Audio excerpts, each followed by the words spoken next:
Olá você, eu sou o Ronaldo Neso, editor-chefe do Maringá Post, e hoje estamos aqui para mais uma conversa sobre Maringá. Estamos em parceria com o Vmark Studio, nesse espaço, para receber e conversar com o prefeito eleito de Maringá, Silvio Barros. Nosso entrevistado de hoje, portanto, traz expectativas para o início da gestão neste início de 2025. Comigo, o jornalista responsável pela editoria de política, Victor Ramalho. Tudo bem, Victor? Olá, Ronaldo. Olá a todos que nos acompanham. Hoje, tendo a oportunidade de estar aqui presencialmente, agradeço a todos que nos acompanham. Agradeço também, Silvio, por ter aceito o nosso convite. Aproveito o espaço para parabenizá-lo pela eleição, primeira vez que a gente se encontra depois de outubro. Então, para a gente começar, Silvio, eu queria perguntar para você, que durante a campanha nós vimos uma série de demandas sendo levantadas pela população. O senhor mesmo esteve pessoalmente em praticamente todos os bairros da cidade, ouvindo as pessoas. Queria saber do senhor se já tem algum eixo que você considera que deve ser prioridade para começar os trabalhos em 2025. Olá, Vitor, Ronaldo, prazer a gente estar aqui com vocês. Claro que tem. Nós vamos começar, evidentemente, por onde a população mais demandou. E aí nós estamos falando de segurança, estamos falando de saúde, estamos falando de zeladoria, cuidar da infraestrutura da cidade.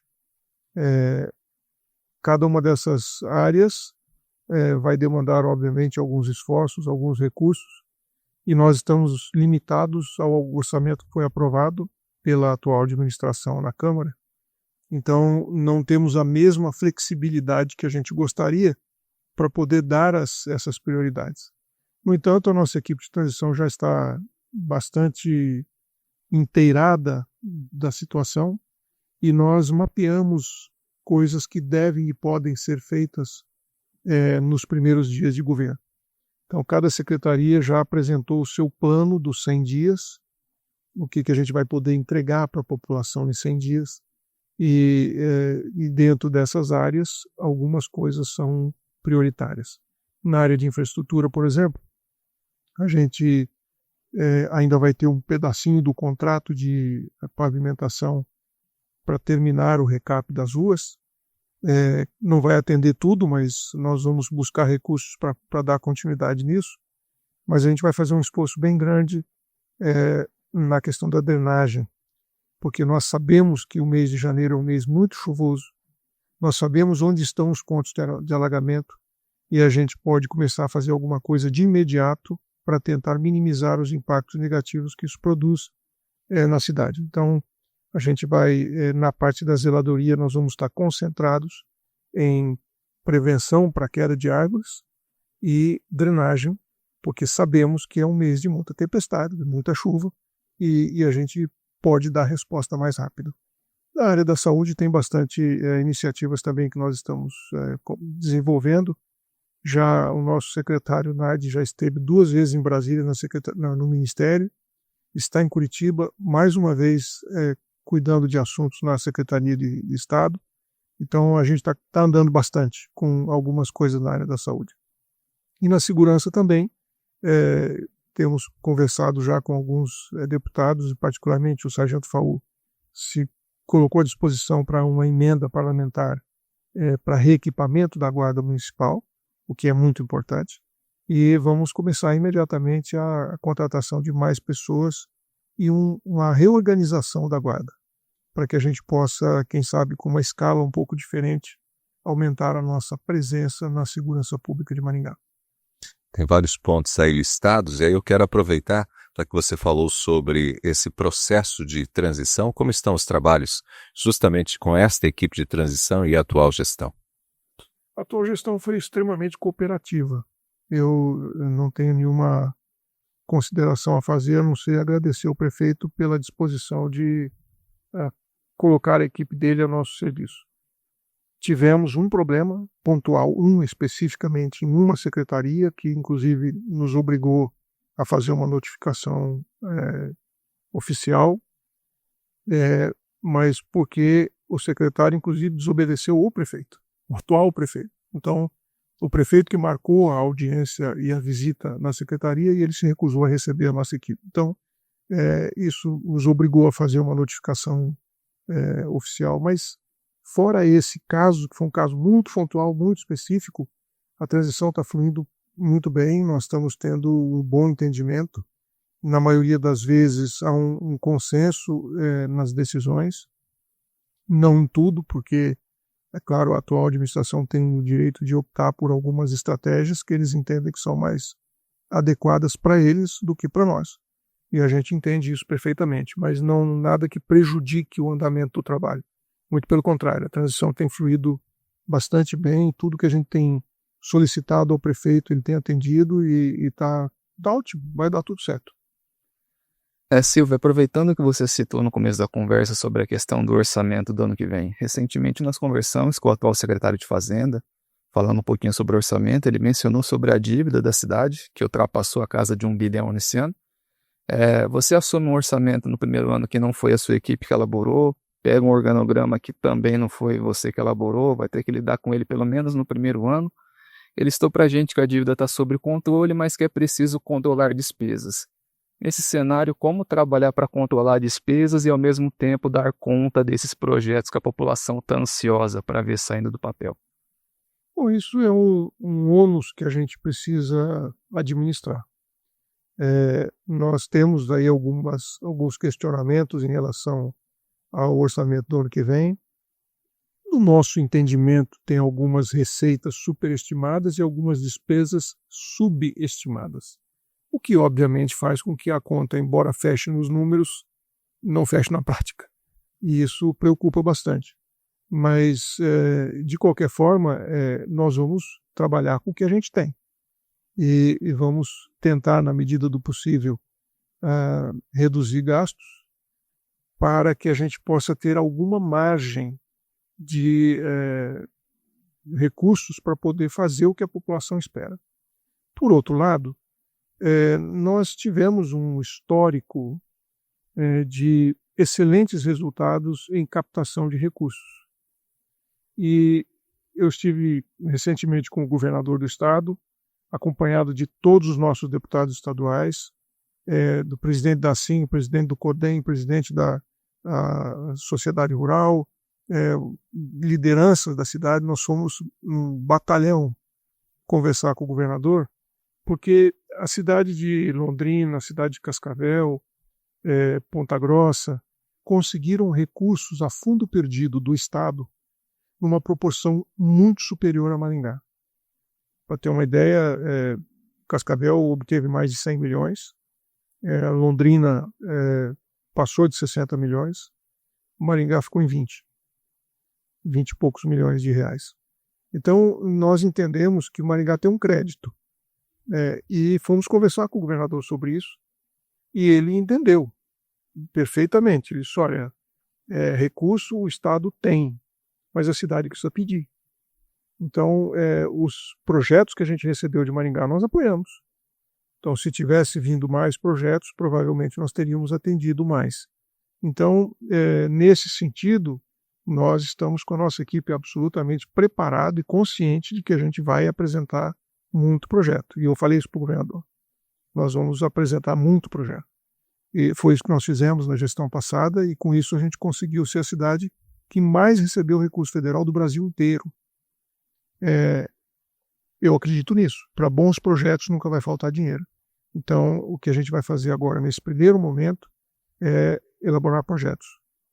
E eu acredito que ainda no ano de 2025, a gente vai começar a receber recursos para os projetos que a gente vai estar apresentando. Então, não vai ser exatamente aquilo que a gente queria, talvez não consigamos recurso para coisas que a população está esperando num primeiro momento, porque aí depende de dotações, depende de ter espaço, né, para que a gente possa captar esses recursos, mas as coisas não vão ficar paradas.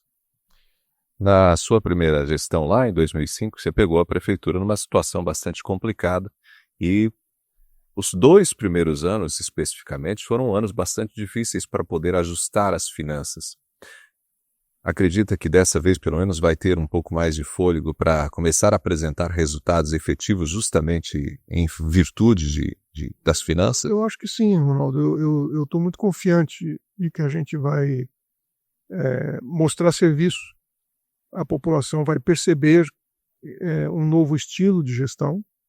Eu tenho segurança de que nós não vamos desapontar a população. Como eu disse, onde a gente está amarrado e limitado a um orçamento que não foi feito por nós, talvez a gente não consiga dar a resposta esperada naquelas áreas especificamente por falta de espaço no orçamento. Mas isso se resolve no segundo ano rapidamente. A situação, quando eu assumi da primeira vez, era bem pior do que hoje, no que diz respeito a recursos, porque, inclusive, tinham contas, água, luz, telefone, tudo atrasado, 3 meses, fornecedores de medicamento atrasados há vários meses. Então, a gente teve muita dificuldade com esse processo. Eu penso que agora as contas estão em dia, pelo menos, né?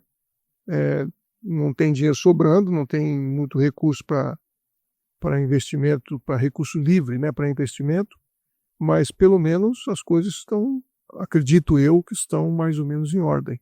Então, não vai ser tão difícil quanto foi da outra vez. O que nós temos pela frente são alguns desafios complexos, entre eles a reforma tributária. A gente tem um prazo para adequar a nova realidade de arrecadação municipal pela produção e pelo consumo e não pela produção. E isso é uma mudança importante para nós. Nós temos que realmente nos empenhar em saber como resolver isso. Mas a gente está preparado, a gente está estudando esse assunto, estamos nos envolvendo nessa questão e acho que com menos tempo do que da outra vez, a gente já começa a mostrar o nosso estilo de governar a cidade. Prefeito, falando um pouquinho mais sobre obras, né, uma situação que gerou um pouco de incômodo na população nos últimos anos foi o atraso em alguns projetos, né? Citar como exemplo rapidinho a questão da reforma da rodoviária, que já está indo para 4 anos, ainda não está concluída. O eixo monumental, que é a primeira etapa, também teve uma atualização nova de prazo de entrega, que esticou para fevereiro do ano que vem. Há algo que a futura gestão possa fazer para evitar esse tipo de atraso, algo que esses projetos em andamento, que a gente consiga dar mais celeridade? O que o senhor pensa sobre isso? Tenho certeza que sim, mas esse sim é parcial. Nós entendemos que algumas obras, de fato, estão demorando mais do que deveriam, e aí nós fomos olhar o motivo. Então, por exemplo, nós temos um CMEI da Prefeitura que está há 4 anos em obra de reforma.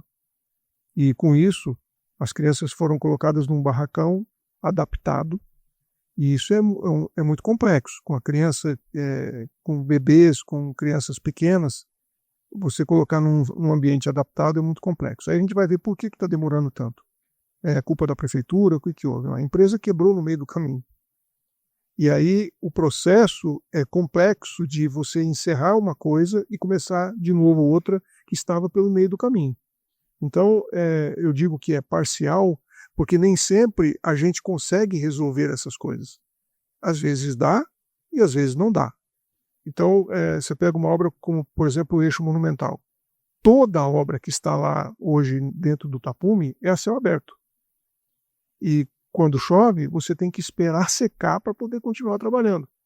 Então, às vezes, eu falei, mas não tem ninguém trabalhando. Tudo bem, mas choveu muito ontem, agora tem que esperar 3 dias. Não tem, como é que vai trabalhar? Não dá para trabalhar.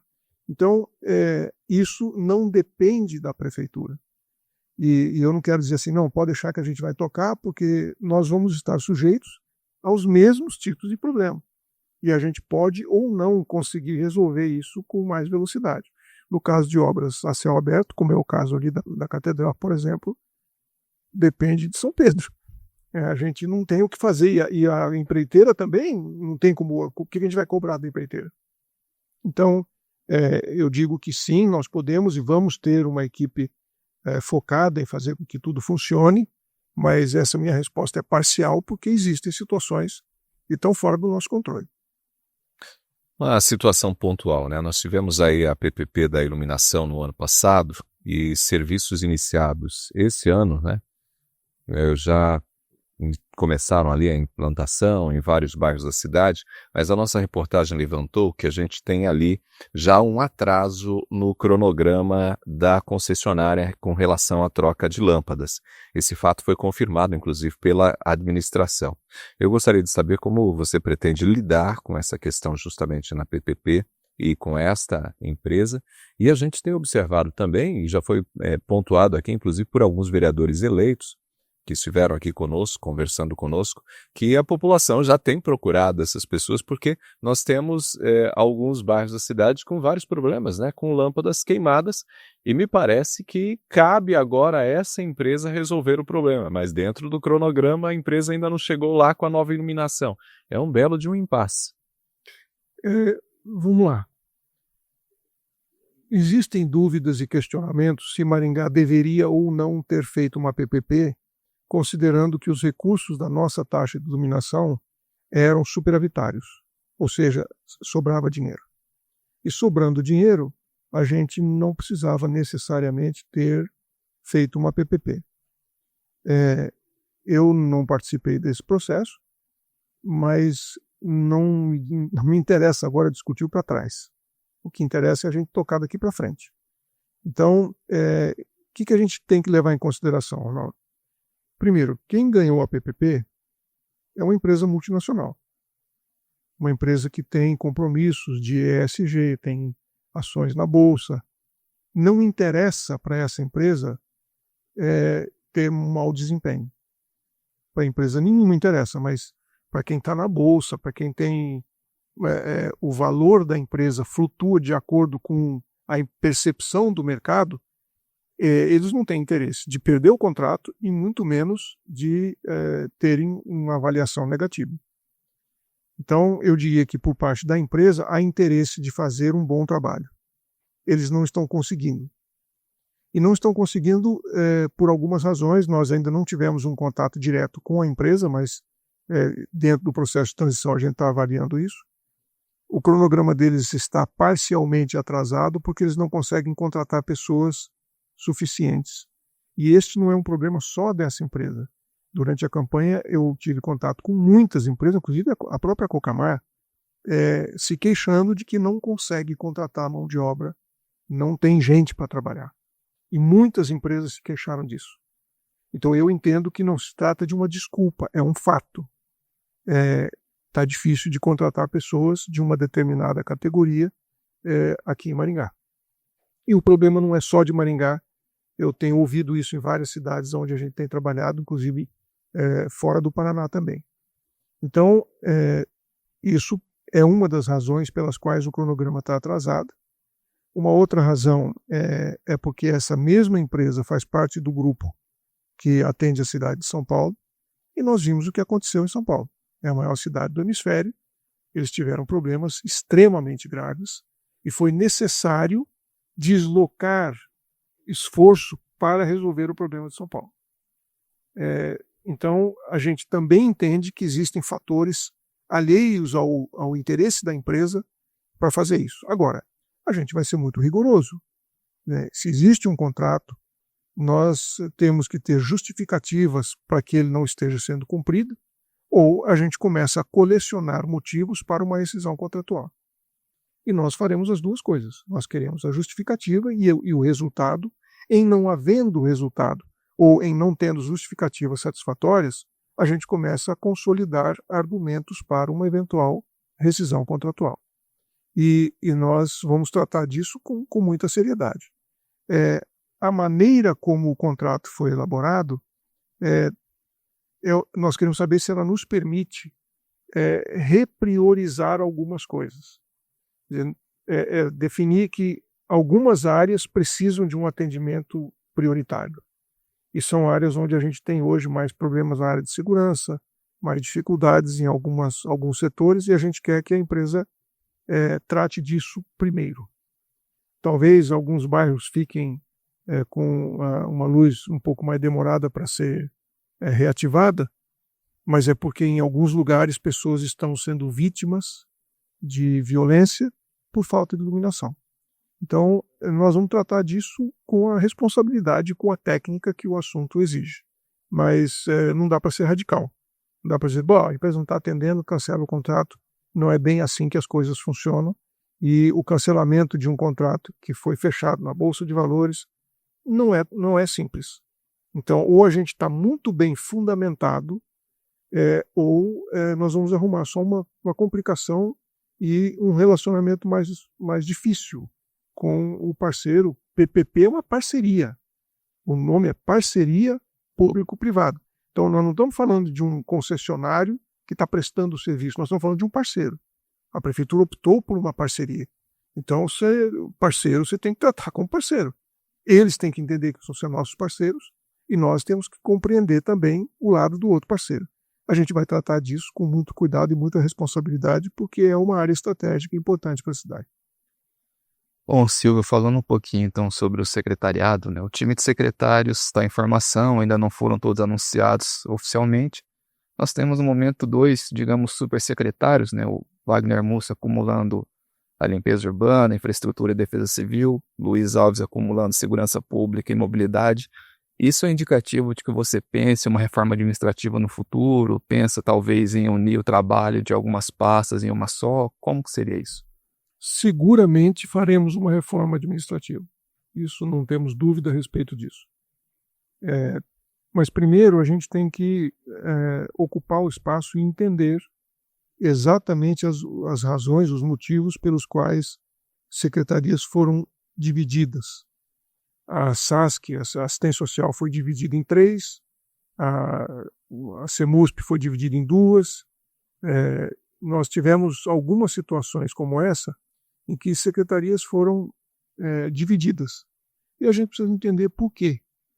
Se é melhor desse jeito, se funciona melhor assim, ou se a gente deve reposicionar isso. Mas isso vai ser objeto de experiência própria. Nós não vamos julgar por achômetro. Nós vamos primeiro sentar lá e ver como é que essas coisas estão funcionando. O que realmente importa é resultado para a população. Isso é o que interessa. Então a gente vai buscar qual é o formato que produz melhor resultado. Secretarias onde existe um conflito de atividades, aí provavelmente a gente vai acabar fundindo em uma só. O que não deve haver, tem áreas que uma cuida, tem outra que outra cuida, mas existe uma interseção no meio que a gente não sabe direito a quem corresponde. Então, nesses casos, talvez seja melhor a gente voltar a unificar. Mas nós vamos, de novo, tratar disso ao longo do caminho, né? Vamos acomodar as melancias conforme o caminhão vai andando. Então, mas que a gente vai fazer assim, um ajuste administrativo, não tem dúvida que faremos. No que diz respeito justamente às secretarias, né? Certamente uma das demandas bastante significativas por parte da população e que deve ter chegado já em vários momentos à tua mesa é no que diz respeito ao trânsito da cidade, né? A gente tem problemas bastante graves hoje, a cidade enfrentando cada vez mais congestionamentos. E, ao mesmo tempo, a gente tem um transporte público que cada vez menos atrai pessoas, né? Por mais que a tarifa tenha sido, de certo modo, contida com subsídios por parte da gestão. Como que vocês têm analisado esse cenário justamente para início de gestão? Uma das áreas onde a população provavelmente vai perceber mais rapidamente que tem um novo conceito de gestão na cidade é no trânsito, é na mobilidade. Nós já temos diversas iniciativas que serão tomadas muito rapidamente no que diz respeito ao trânsito. E atendendo às demandas da população, e a gente entende que tecnicamente é possível fazer ajustes.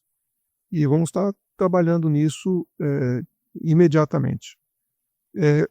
A razão de nós termos colocado a Secretaria de Segurança e a Secretaria de Trânsito sob o mesmo comando neste momento é porque existe, de fato, uma relação próxima entre segurança do trânsito e segurança pública.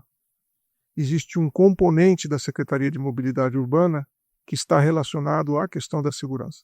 Então, quando a gente vê um acidente, alguém atropelou uma pessoa, a pessoa morreu, onde que vai parar a discussão desse assunto? Na delegacia. delegacia é segurança. Então, nós entendemos que o delegado Luiz Alves permanecerá como secretário das duas pastas por 120 dias. E neste período, nós vamos fundir tudo que diz respeito à segurança. A partir daí, a Secretaria de Mobilidade começa a cuidar de mobilidade. E aí nós temos uma pessoa técnica da área de mobilidade, para desenvolver uma série de projetos que nós sabemos que vão melhorar bastante o trânsito em Maringá. A gente já fez isso no passado e sabemos que é possível fazer de novo. Então, só que agora com muito mais tecnologia, com muito mais uso de recursos e de colaboração da população. As pessoas, quando usam o Waze, por exemplo, ou o Google Maps, mesmo para fazer um trajeto que você já faz todo dia, mas é importante se você usar, porque você está gerando informações para nós sobre o fluxo de pessoas que estão andando naquele momento, em tempo real, nas nossas ruas. A gente está propondo um acordo com a Google para que nós acessemos essas informações em tempo real. Então, se, digamos, todo mundo estivesse usando o Google Maps ou o Waze, nós saberíamos exatamente como é que está o trânsito da cidade, em qualquer lugar da cidade, naquele momento. E onde estão os possíveis congestionamentos e como desviar esses congestionamentos. Isso ajudaria muito a gestão do trânsito usando só tecnologia. Mas precisamos de ajuda da população. Se a pessoa não ligar, eu não tenho como saber. Então aí nós temos que ficar imaginando quais as melhores alternativas. Mas isso tudo a gente vai estar discutindo logo na virada do ano e tenho certeza que vai dar bom resultado. Os especialistas em trânsito sempre apontam que Maringá resolveria boa parte dos problemas em termos de fluidez se eliminassem os estacionamentos laterais. Maringá é uma das cidades que tem mais estacionamentos públicos, digamos assim, né? Em relação a outras cidades do mesmo porte. Mas a gente também sabe que há bastante resistência em tratar desse assunto. Vez ou outra, fala-se sobre isso, mas não necessariamente há um enfrentamento desse problema. É algo que a gestão chega a cogitar? Em alguns lugares, em alguns momentos, em alguns horários de pico, sim. E a gente não vai ter como escapar disso. Por outro lado, nós temos que levar em consideração que Maringá é uma cidade pobre. Muita gente da região vem comprar aqui. E essas pessoas vêm de carro. Se nós eliminarmos o estacionamento, nós estaremos empurrando essas pessoas somente para os shoppings. E isso pode matar o comércio de rua, o que nós não temos nenhum interesse em fazer. Nenhum. O que nós queremos, muito pelo contrário, é estimular para que o comércio de Maringá continue sendo forte. E existem determinados tipos de loja que nunca irão para o shopping. Uma loja de ferragem para vender parafuso não vai se instalar no shopping. Mas as pessoas precisam comprar. Então, nós precisamos fazer isso com muita racionalidade, sem prejuízo ao comércio, mas com algumas vantagens para o trânsito. E aí, de novo, a gente está buscando soluções tecnológicas que possam nos ajudar a melhorar e ampliar os espaços de estacionamento na zona comercial da cidade, sem que isso necessariamente signifique prejudicar o trânsito. E aí vem alguns modelos de estacionamento modernos, interessantes, o que a gente chama de carrossel, que é uma roda gigante, só que em vez de gente, vão carros. E ela é estreita, então no lugar de 2 vagas você pode colocar 20 carros. Nós podemos fazer isso em terrenos pequenos na área comercial que ainda estejam disponíveis, mas que não serviriam para fazer um estacionamento vertical, um prédio, porque o carro não consegue fazer a manobra. Mas com um estacionamento mecânico do tipo carrossel é possível. Então a gente está estudando mecanismos de incentivo para que soluções alternativas possam oferecer mais espaço, não prejudicar o comércio e melhorar o trânsito ao mesmo tempo. É possível. Para todo problema tem solução. Prefeito, se me permite voltar bem rapidinho no assunto do secretariado. Nós vemos entre os nomes anunciados até o momento, além de pessoas que já estiveram com o senhor no passado, também a escolha por gestores da região, ex-prefeitos, um perfil diferente do que a gente se acostumou a ver nos últimos anos. Queria saber por que a escolha por esse perfil de profissional. Tem certas coisas na vida que a gente aprende. E E uma das coisas que eu aprendi é que prefeito é o cara que sabe de tudo que acontece na cidade. O prefeito sabe de todas as áreas. O secretário de saúde sabe de tudo na saúde, sabe mais do que o prefeito.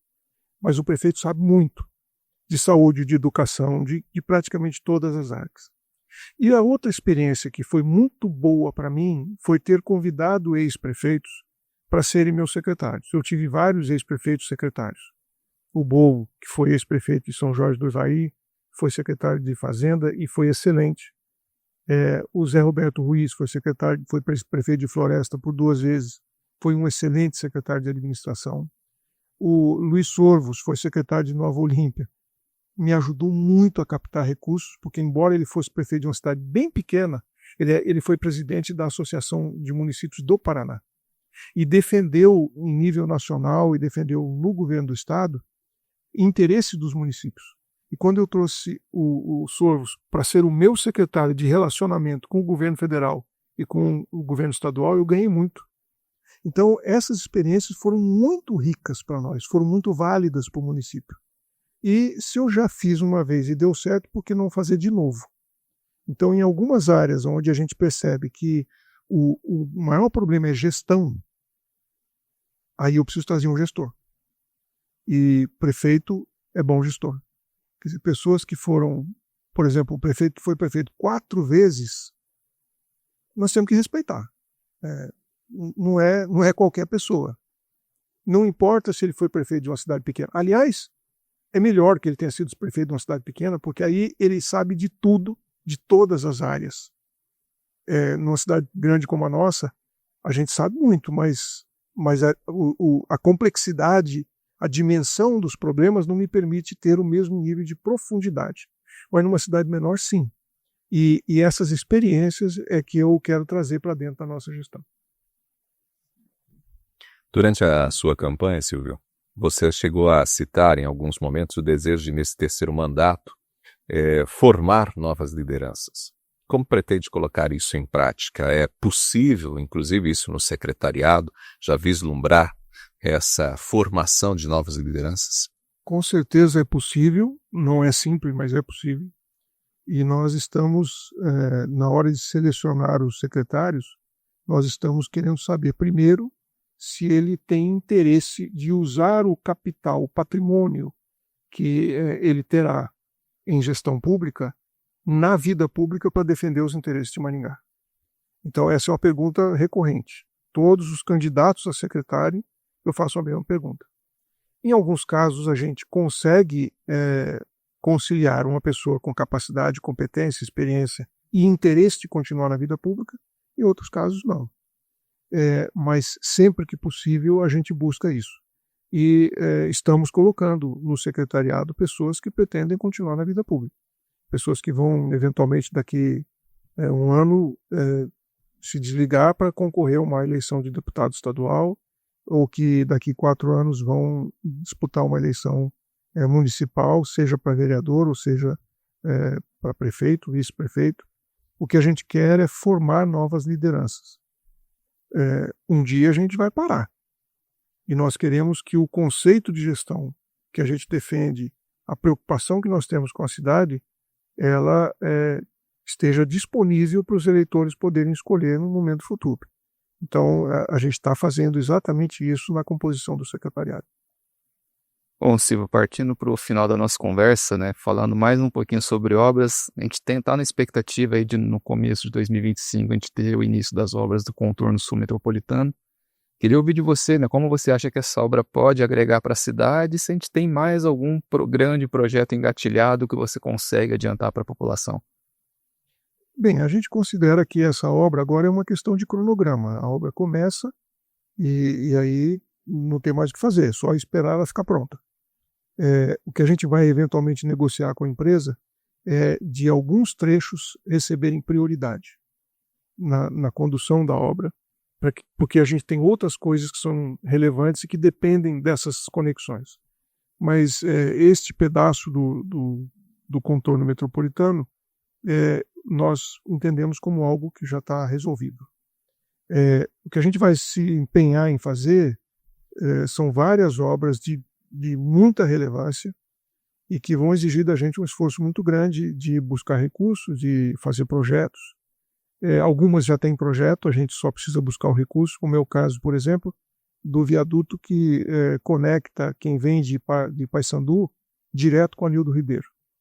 É só passar por cima, ligar com a Nildo Ribeiro, nós temos que fazer a duplicação da Nildo Ribeiro do Parque do Japão até a BR, e aí as pessoas que vêm de Paissandu poderem ter a possibilidade de entrar em Maringá por várias avenidas.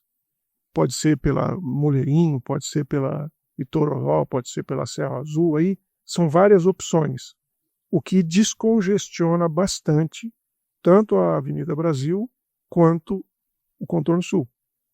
O fato da gente ter essa conexão. Esse projeto técnico está pronto.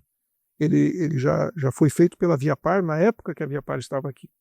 Então é só a gente fechar o recurso e começar a obra. Outros são mais complexos, é o caso da duplicação do contorno sul, mas que a gente vai dar muita prioridade já nesse início de governo. Duplicação da Paranavaí lá no Parque Industrial. A Paranavaí passa a ser uma alternativa importante, principalmente agora, porque ali no contorno, na rotatória do Catuaí, se a gente achou que aquilo era ruim, nos próximos 6 meses vai ficar desesperadora a situação ali, porque nós vamos ter que fechar a Avenida Colombo para poder fazer o mergulho, para fazer as escavações. Então as alternativas para as pessoas poderem passar por ali vão ficar extremamente complexas. E isso vai ser um pesadelo. Então a gente acelerar a duplicação da Paranavaí vai ser muito importante, porque esse período de obra pode ser de 6 meses, mas como é céu aberto, escavação, ninguém sabe. Nós vamos entrar em período de chuva agora. Então o cronograma da empresa é uma coisa, o cronograma de São Pedro é outra. Aí nós não sabemos o tamanho da complexidade desse problema. Mas é uma obra super importante para a cidade, então a gente vai ter que arrumar opções e alternativas. Vamos fazer pontes para ligar Sarandi lá na região norte da cidade, Jardim Paulista, Requião, Guaiapó. Então tem várias obras que são muito relevantes e são estruturantes para a cidade, vão fazer a cidade funcionar melhor. A gente tem que fazer a passagem subterrânea, digamos, tanto da rotatória de entrada de Sarandi com Maringá, ali na entrada do contorno norte, quanto lá na saída do contorno para Paranavaí, é a mesma coisa. Então, são obras que a gente colocou no plano de governo e nós vamos trabalhar muito para que elas possam ser seguramente iniciadas. Aí, por uma questão de cronograma de obra, pode ser que não dê para terminar em 4 anos, mas que a gente vai começar, vai. Para a gente terminar, certamente uma das primeiras coisas que vão questionar a gestão logo no início de janeiro é como a gestão vai lidar com a festa do Carnaval, justamente ali em fevereiro, que é uma situação que certamente tem uma estratégia que vem sendo desenvolvida, né, pela gestão atual, pela administração atual, e que tinha inclusive uma cara bastante diferente na época que você era prefeito. Haverá já alguma mudança nesse sentido? 2025 não haverá carnaval em Maringá? Olha, eu vou ser bem sincero, vou admitir que eu não sei responder a sua pergunta. Eu deleguei isso para a nossa área da cultura e eu sei que eles estão tratando do assunto. Mas nesse momento eu entendo que eles têm muito mais condições de resolver essa situação do que eu. Eu estou mais focado em conseguir os recursos, em montar a equipe, em organizar a prefeitura para a gente poder entregar para a população o que eles esperam. E entendo que o carnaval é uma festa, tem algumas pessoas que gostam, outras não gostam, então a equipe da cultura vai dar conta de resolver essa questão, e eu admito que eu não, entre as prioridades que nós estamos discutindo na cultura, eu não cheguei a questionar como é que esse assunto fica. Eu entendo que eles vão resolver e está tudo certo. A gente queria colher alguma novidade, normal da entrevista. Aí você pode convidar o Thiago Horaciano para vir conversar aqui, ele te passa todas as novidades.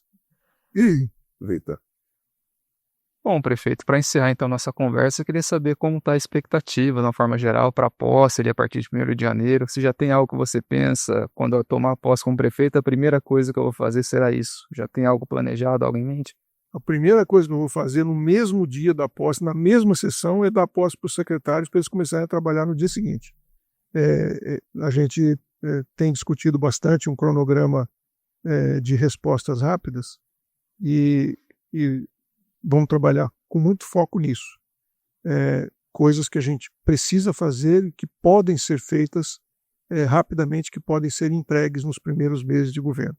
Então, embora tenham coisas muito mais importantes do que isso, a gente vai focar nisso exatamente para que a população tenha a segurança de que queria uma mudança e terá uma mudança. Acho que muita gente está na expectativa justamente desse cronograma dos 100 dias, viu, Silvio? Eu imagino que sim. Muito obrigado mais uma vez por aceitar nosso convite e estar com a gente para bater esse papo com a população de Maringá. Eu que agradeço o privilégio de poder estar aqui e espero que tenhamos outras oportunidades de prestar conta para a população daquilo que eles estão nos incumbindo de fazer. Mais uma vez, obrigado, Silvio. Vitor? Agradeço, Ronaldo, agradeço a todos que nos acompanharam, agradeço, Silvio, por ter aceito o nosso convite mais uma vez. Seguimos sempre à disposição, nos falaremos em breve, tenho certeza. A gente agradece você que acompanhou o nosso bate-papo aqui no Maringá Post. Você pode nos acompanhar pelo site maringapost.com.br. Também estamos nas redes sociais, no Instagram, no Facebook, no Threads, no X, o antigo Twitter, no LinkedIn e no YouTube. A você, o nosso muito obrigado.